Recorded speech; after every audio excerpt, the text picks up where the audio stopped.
Hello, welcome to Business. We begin with a story developing from the banking sector, and Stanbic Bank Ghana Limited has reportedly absorbed customers of a local subsidiary of Indian state lender Bank of Baroda under an arrangement that comes at no cost to Stanbic.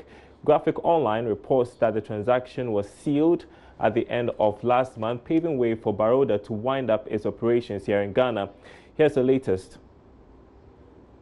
To Graphic Online, the transaction has been approved by the Bank of Ghana and an official announcement is due on January 2.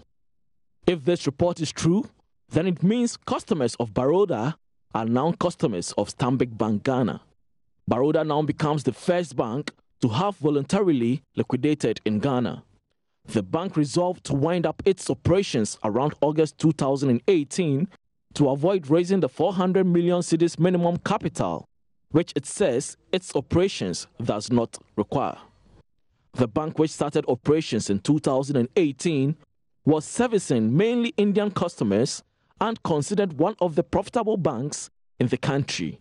The Graphic reports that Cowbank and Sahel Sahara Bank, among others, were also interested in taking over Baroda's operations. All right, joining us for more on this is Joy Business Assistant Editor George Wiafe. George, remind us first of all why Baroda is shutting down its operations here in Ghana. Well, Darryl, if you look at the operations and if you look at the group's operations, you could realize that they have business in certain countries in the world, and Ghana is one of them. We know that South Africa, they built in South Africa, somewhere in the Czech war, and even in some European countries. And basically, it has to do with the fact that they are reviewing the operations should be in certain markets. That is why Ghana is one getting out of the country. So this new capital requirement up, so that it doesn't make sense to push this capital into the market when the global themselves they are trying to review the operations. And that is why there were a lot of banks were interested, but it looks like Stanbic to take that. So what more are we learning about this takeover? So what I said that this deal was just the weekend, Friday, Saturday, and the necessary mixture of systems and stuff as well. So it means that in terms of customers, they are now customers of Stanbic Bank. In terms of staff as well, they are not Stanbic Bank. And it means that automatically they've taken over all the activities.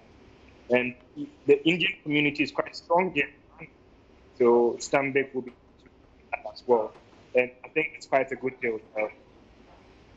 And there were initial speculations that Cowbank or Sahel Sahara were interested in taking over Baroda.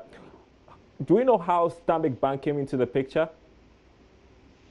Well, the fine details are still coming in, but maybe it appears that the price that they were offering for these assets, maybe Carl and Sahel were not interested in. And that is why some payment had to be raised to Stanbic for them to take over these assets. And what does this mean for Stanbic Bank's operations and for the banking sector in general? Obviously, in this business, it's about Darryl, how big you are. And they have certain assets that are good assets. So obviously, when they add these assets to their bank, obviously the bank is going to expand a little bit. And in this business, it's about numbers, it's about assets, and all the rest. So even if your asset is going up by one, it has implications on the transaction it do, has implications on your ability to absorb shops and all the rest. And it means that Stanbic is going to have the assets improve significantly, Darryl. All right, George Wiafe, thank you so much, Assistant Business Editor here at Joy Business. Thanks very much indeed. From banking sector to mining, and one of the major challenges facing the mining sector in Ghana is the taxation of diesel.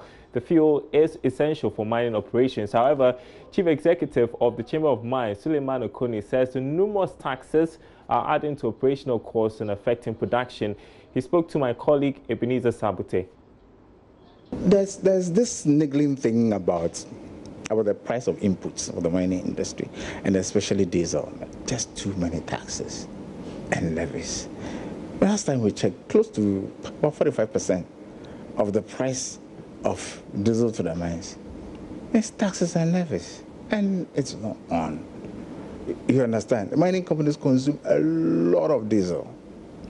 And these are internationally determined, international, consumables, so to speak, and we know what the prices are.